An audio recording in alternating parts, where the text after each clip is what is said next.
Welcome back to the First to Last podcast, from the first to last to nerdum, where we dig into the films that came first, the ones that sparked ideas, inspired classics, and quietly shaped the movies that we all know today.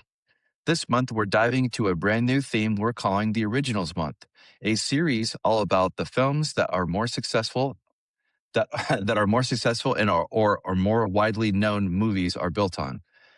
The blueprints, the inspirations, the ones that did it first, whether they got the credit or not. To kick things off, we're starting with something truly unique, a 1962 short film, La Jetée, directed by Chris Marker. Told almost entirely through still images, La Jetée is a haunting experimental sci-fi story about the time travel, memory, and the fragile nature of the human experience and in a post-apocalyptic world. It's a film that feels quiet and intimate, yet its influence echoes loudly, most notably inspiring later works like 12 Monkeys. We'll be talking about how such a minimalist film can have such a massive impact and what makes its storytelling so powerful. Whether the original still resonates just as strongly as the films that it inspired, and TV show too. So before the big budgets, before the reimaginings, and before mainstream success, there was this. This is the First Last podcast, and the Originals month begins with La Jetée. That was much better. Thank you, Tom, for having the patience to work with me to redo that. No problem. No problem. Yep. We're the first to last to nerdum. This is our podcast. We're putting it out a little bit later in the week than we normally did. But we had a special guest for one of our shows, so we decided to go live with that. But yeah, we're and I guess that segues into our presence on the interwebs. We have a website under firstlastnerdum.com. That's right. Yes. Yeah. Thank you, Tom. Yeah, we do. That's home base there. Although you can catch us there, where it's kind of work under construction, but we'll have it up tip top and running eventually. But truly, you can also find us at YouTube at First Last Nerdum.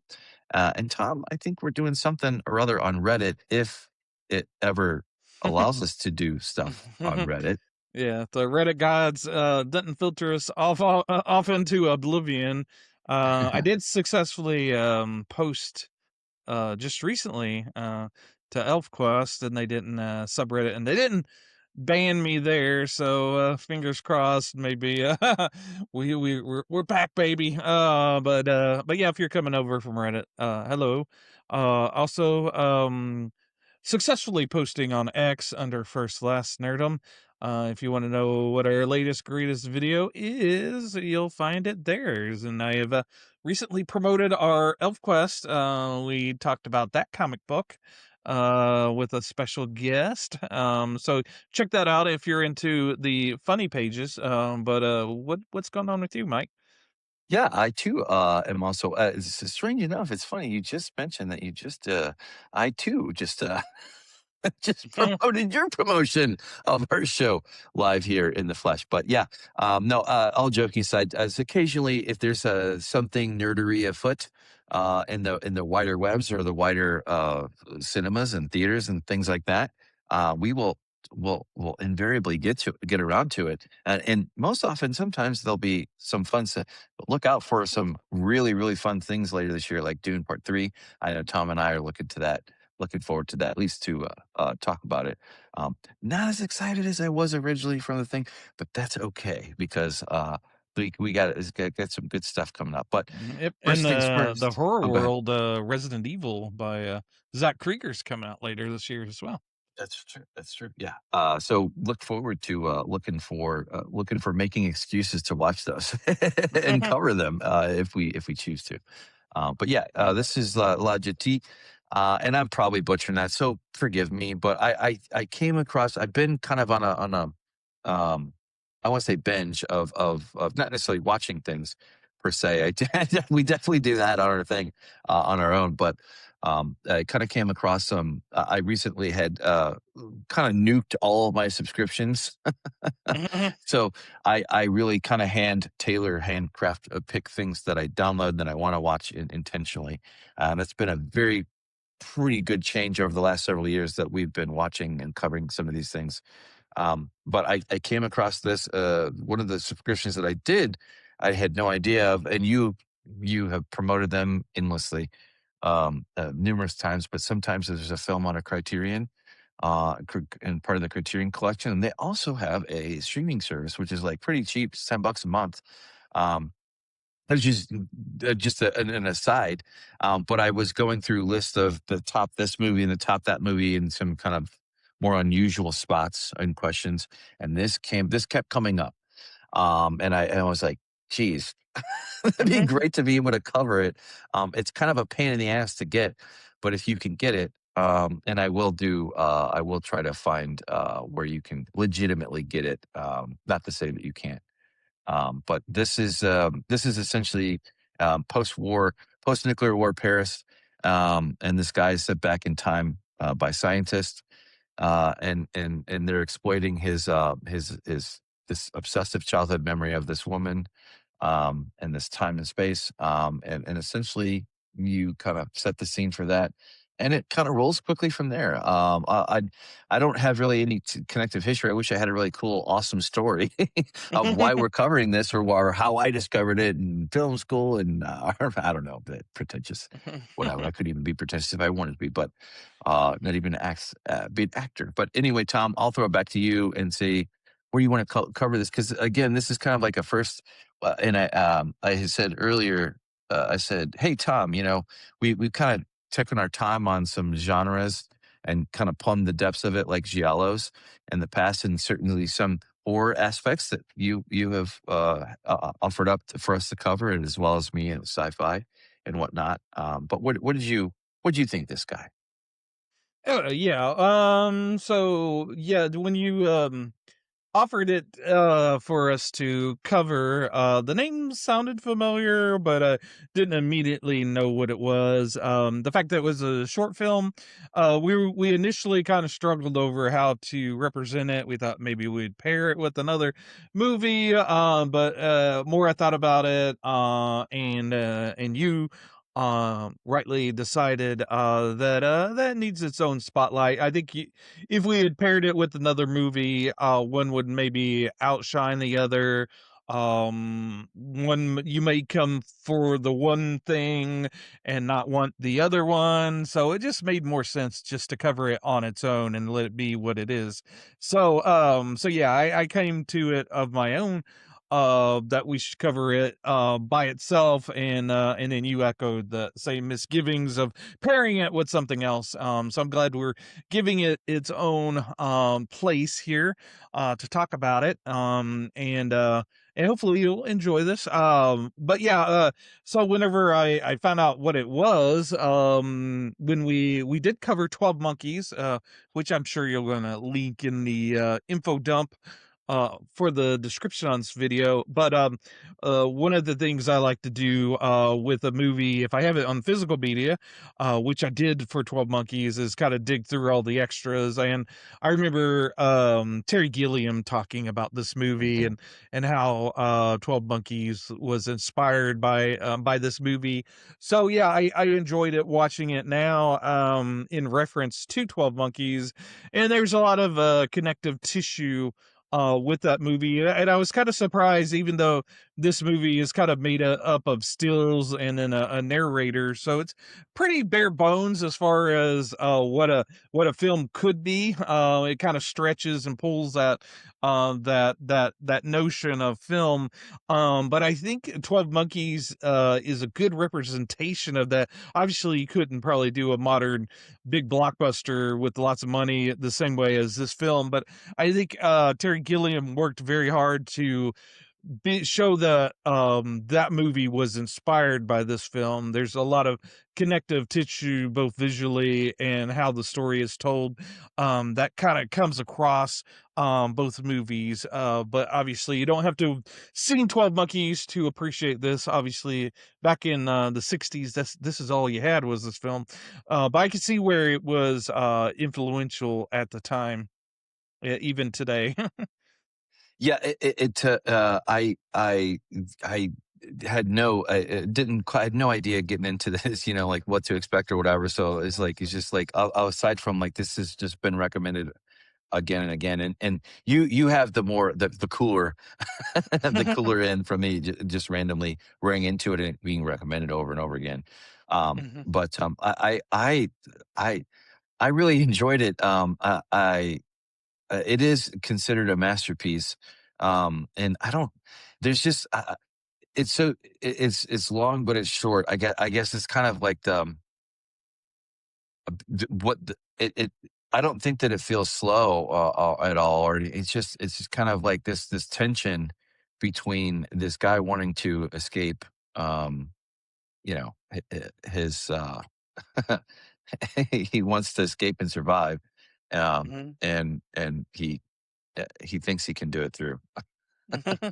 Nah, anyway, I'll throw it back to you and see where you want to. I don't know where to start with this. I guess this was my thing. Yeah, if it's it's obviously layered to hell, and this Mhm. does strongly remind me of the and Brad Pitt's performance, and later on that they did a TV show was a little bit different, Yeah. um, but memory itself.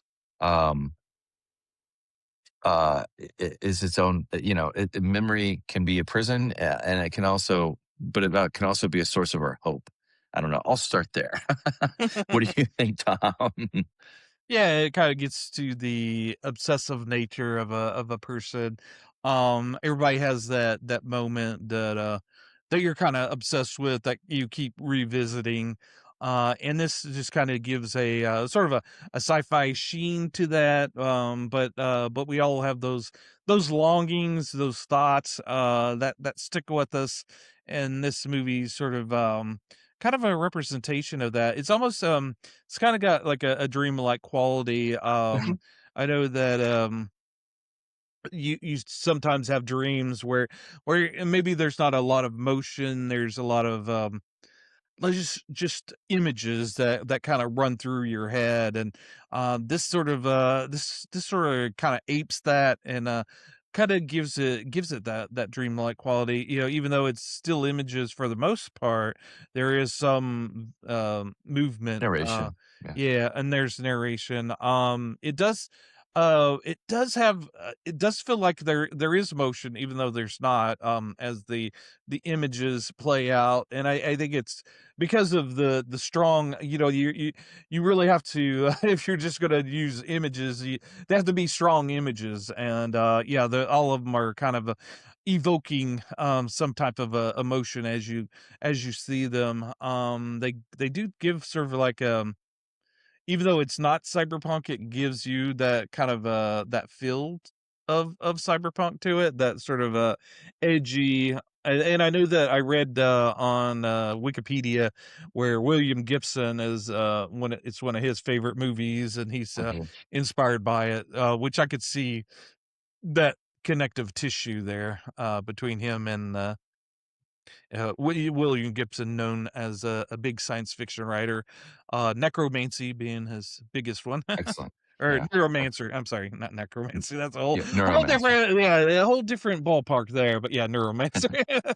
Well, I, I, I, I think that this kind of it struck me as it's weird because it's a movie, but it's showing images like memory. Essentially, it's like kind of like you're seeing a story told like that with obviously some narration and some, like you said, there's a little bit of film cinema kind of effect going on.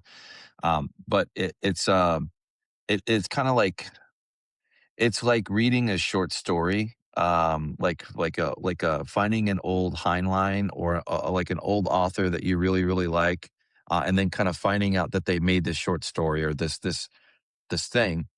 So I really appreciate. It was almost like it felt more like a book, like a audiobook, I guess, to me. Even though you have the visual, but you had the benefit of having you don't have to imagine what you're literally that's the medium, but that's what I really liked it from that aspect. So it felt more like a sci-fi short story book, I guess. I don't know how to put it, but Yeah. the way that you're experiencing it is strongly opinionated, and you can't help but it's kind of universal. I don't want to say it's just interesting way to tell a story that kind of takes you a minute or two to kind of process. I mean, you're processing it, and then you're kind of like, wait a second, how do I know that he was that? And then you realize, oh, because it was like a couple minutes ago from like when they focused on the interplay or whatever.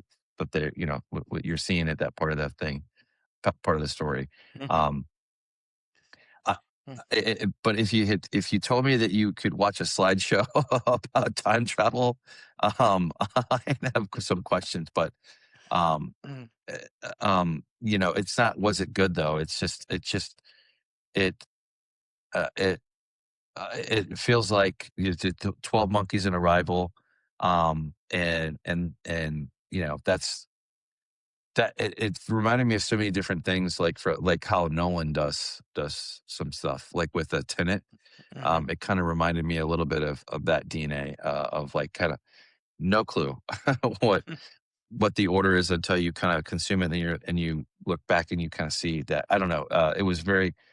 Um, it was very simple, but it told a very complicated. I don't know. I obviously I like it, but I don't know. It's just it's I don't know. I'll throw it back to you. But well, actually, you know what? You said Terry, what Gilliam was working from, um, that inspired him on this, Mhm. because this is the original. You can kind of see. Anyway, I'll throw it back to you. Sorry. Oh yeah, no problem. Yes, it's interesting that it's sort of a pictured book, but in audio format. I saw I, in the Wiki. I just don't know how to describe it other than like relating it to like audio, like audible. Like that's what Mhm. it is so close and intimate like that, like to where you're seeing it. Anyway, go on. Sorry. Yeah, no, Terry Gilliam describes the editing of this as simply poetic. It does have a poetic kind of nature to it. I know that there was a picture, a book of all the pictures from it that was published, which would be interesting. Being able to page through the book while listening to the narration. That would it looks like in 1992, Zone Books released a book which reproduced the film's original images along with the script in both English and French. So you physical media people out there might want to check that out. But yeah, it's a very experimental. Back in the day, back in the 80s, the before uh videotape or at the beginning of videotape, I remember they did like publish a lot of almost like comic book, but it would be like pictures from either a television show or a movie with little balloons, so it's sort of like a almost a retelling of a movie or a TV show but in comic book format with pictures, sort of a Mhm. photo novel. I got a few of those. I don't know if I still have them, but I had one for Mork and Mindy. I also had one for Wrath of Khan, which is kind of interesting. But I don't believe they do that anymore. But it was kind of fun having a photo book like that. And that this movie kind of reminded me and made me think of those. So kind of interesting connective tissue, so it gave me a memory to explore as well.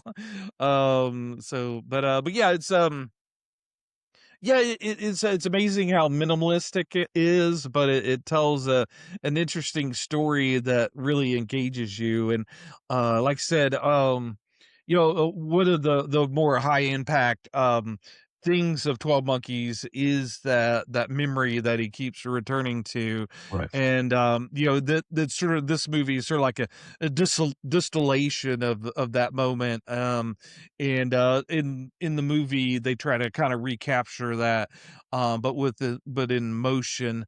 And I think they did a pretty good job. Although, yeah, this original, that doesn't mean that there's no value of this.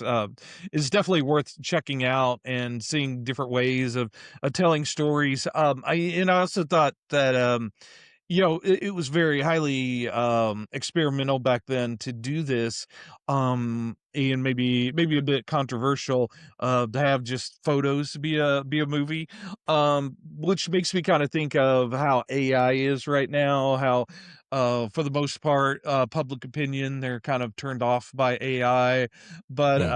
I think a very influential movie is going to come out of AI, and maybe kind of turn the tide of what people think of AI. And Mm. maybe it won't be appreciated now, but in years to come it'll be an important film. But we're sort of in that, we don't have perspective at this point. But I think AI, much like this movie, will have its day. But yeah, one of the best things about science fiction is the speculative nature of it. And it's just fun to have thoughts and have ideas on what the future holds. And no one's a magician or a wizard; they don't know what's going to happen in the future. But yeah, it's fun to speculate and think about that stuff. Yeah, it obviously is science fiction, and this kind of lies at the heart of that time travel loop mythology, Hmm. sort of thing. With the not a happy ending. Hmm. It did. I did. I was reminded of, because it is black and white, and it is 1962. There's Alfred Hitchcock's Vertigo. It did kind of remind me of that, strongly. But the difference would be is that this would be, it's science fiction, version of Hmm. that. Like, whereas Vertigo's like very well grounded and and a different way, and Hmm. stretches and pulls you, to show you like how obsession Hmm. plays a part, and what that does to somebody, and how it can. I don't know. I don't want to go so far as to say certain. I don't want to commit to certain things that other people said, but um, it's still, Hmm. there is the kind of like, I come across the research for this because of the original, this 12 Monkeys. Like, I think this is its own thing. Hmm. 12 Monkeys is completely different version of this. Hmm. Or this is a completely different version of that. Either way, Hmm. it does it completely different than you would expect it to. And even 12 Monkeys was, I obviously we covered that before, and we definitely enjoyed that. Hmm. And such a far out wild, Brad Pitt kind of movie that kind of throws you off, but it has Mhm, its fandom. And this is one that you should add and you should watch, sooner than later. Again, it's only 20, yeah, mhm. what, 25, 28 minutes or so, 26 minutes, 28 minutes, whatever it is. Yeah. Um, Yeah, 28 minutes. Yeah, and it's, like I said, highly influential, obviously. Influenced 12 Monkeys, but it's also, inspired musicians. It's also inspired games. I saw on Wikipedia where, Leonard Boyarsky, the art director of the initial installment of the Fallout series, was influenced by the look of the technology in this movie. So, okay. that sort of, impacted Fallout, at least, for its initial installment, which is kinda fun to think about. But yeah, it's got a definite and a strong visual style to it, which you kinda have to have if you're just gonna be using, uh, individual images. They have to be quite striking and they need to invoke emotions, whereas, in a film, you have a little bit more leeway, because you have the visual element, moving visual element. But if you're gonna have single images, they have to strike you and give you a sense of motion where there isn't. And I think this movie does a quite a good job of that. It's a engaging story, tells it well, but it also is probably a case study on what you can do with the individual images, and I'm sure people have studied it much more intelligent and than I have. But yeah, it's one of those things that you watch and appreciate, but the more you investigate it, the more you appreciate it. Your appreciation grows with time. And since this is sort of like my first viewing of it, I'm sure things will develop as well as I revisit this. And it's Yeah. one of those movies, that, you know, you hear that 12 Monkeys was inspired by it, but without our show, us doing it, I might not have ever came to this movie, you know? It would be one of those things, "Oh, wouldn't it be nice to watch that at one point?" And then you never get around to it. Right. So it's fun. That's one of the fun things about this show is, exploring things that you may not normally have uh, sought out, but it's very rewarding, and you're glad that you have after doing it. It makes you a bit more adventurous watcher. So, if anything, hopefully those people that follow our channel, that watch our videos, it inspires them to go seek these things out as well. And if that's all we do with this channel, I think that's well worth doing. No, I agree. Yeah, this show, our combination has powered us to go and look, go and look and find these things, because especially for the things that are a little bit harder to find, maybe like this one. And I'm playing a little bit of it here in the background, but and I'm almost certain that I don't want to play with, I don't want to be too risky Mhm, with the thing, but I will say that if you watch the first, I'd say first, 90 seconds, like what, not the intro, but like when the actual story begins. If you watch that, pay attention really, really closely because that is the film. And what that, and I'm not giving any spoilers because it does it even better than I ever could because it kind of tells you and kind of sets the tone of what it is and what's going to happen to a certain degree. And then when you rewatch it, then it still holds its punch, just as much if not more than you kind of appreciate the looping that it's kind of. I would venture to guess that if this were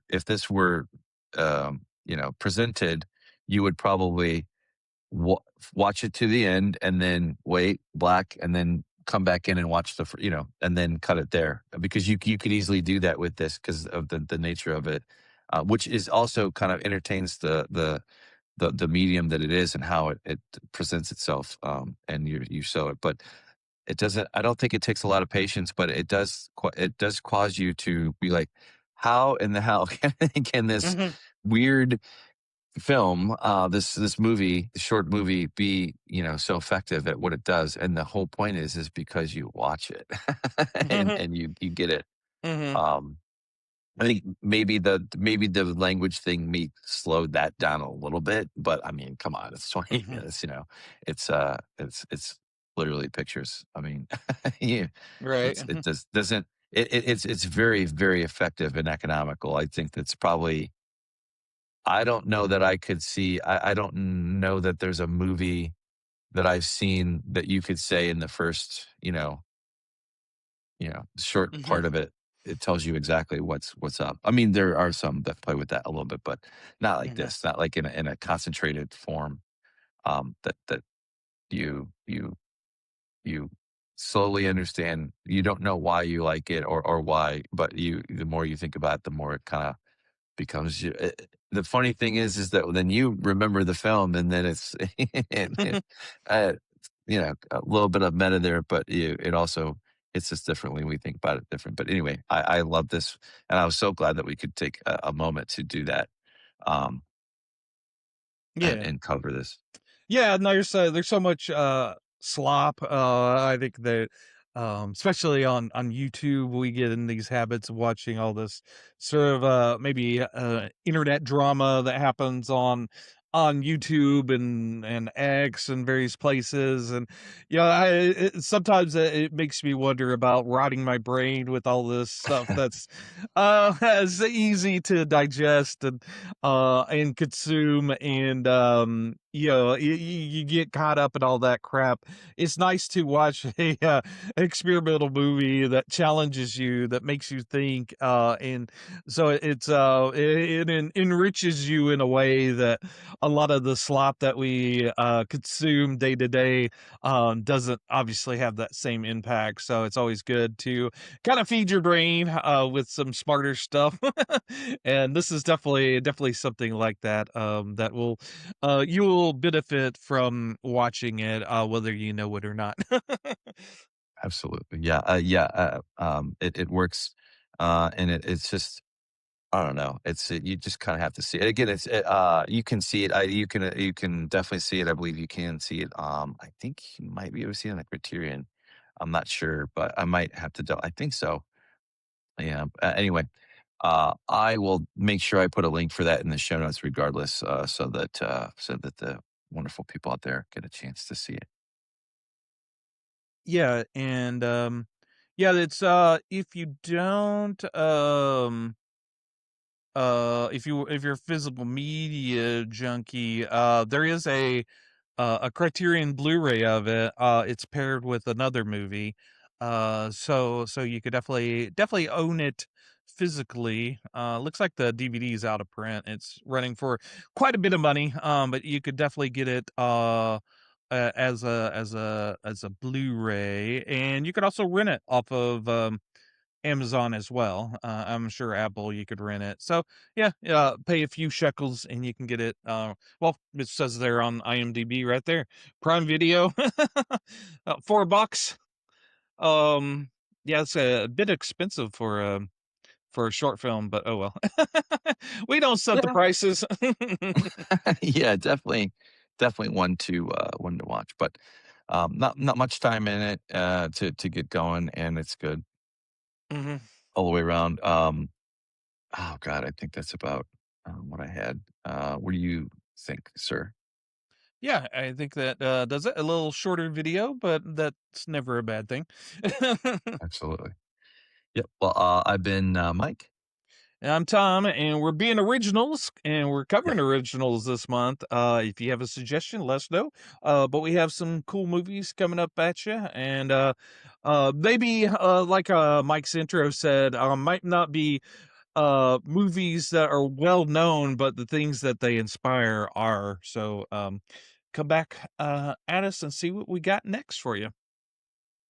absolutely.